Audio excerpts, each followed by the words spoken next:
All right, yo, what's up? My name's Patrouski. We have some pretty big news here today within PokeMMO. This has been posted under the February 2024 movement discussion thread on the PokeMMO forums. However, I do think that these are some changes that affect every player, not just PvP player, although there are some PvP changes. I think this is more so a grand scheme. Everybody should know about this. Really important information sort of change. So, first tier change in a cycle, 5.5% and up move up, 3% and below go down. What that means is these are the percentage cutoffs for the tier changes in PokeMMO. And I think he's saying that since it's the first tier change in a cycle, there's essentially like a tougher cutoff.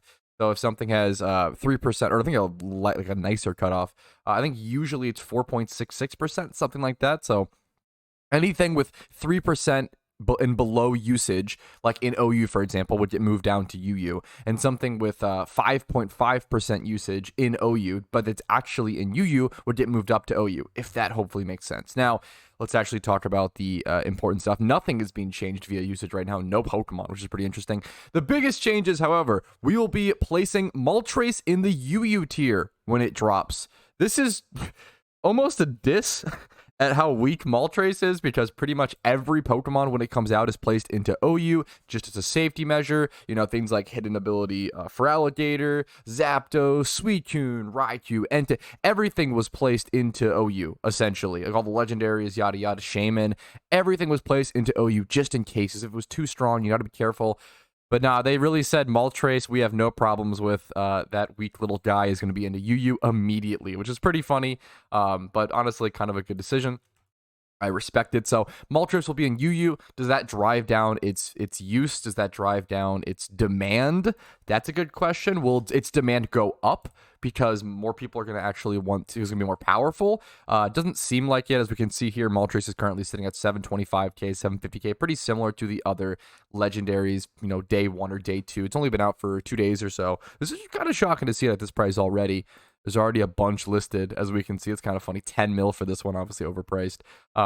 Interesting to see. And then another huge change. Dude, Draco Meteor on Hydreigon has been rebanned. So, for those that don't know, Draco Meteor on Hydreigon was, like, Draco Meteor as a move was not allowed on Hydreigon for years and years and years. And then a couple months ago, they said, you know what? We're going to reintroduce Draco Meteor on Hydreigon and just see how it does, and apparently it was too strong, which is kind of shocking to me. It didn't seem like, just as someone who just browses PvP analytics, I don't play PvP actively nowadays. Maybe that'll change today, we'll see. I might run a couple games.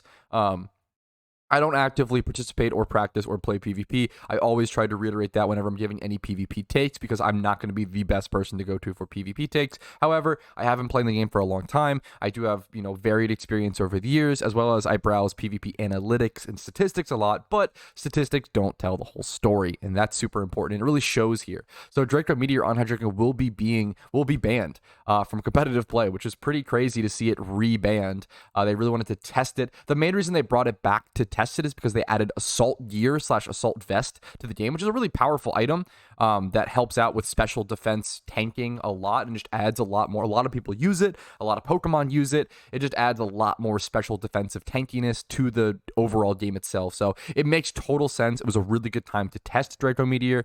Kind of shocked it was still too strong, but honestly, makes total sense. We have a very different metagame here in PokeMMO. And then somebody else brought up kind of talking about acupressure in relation to the evasion clause, and acupressure being able to raise evasion. So maybe that'll come up at some point. I think Staraptor was also being talked about later on.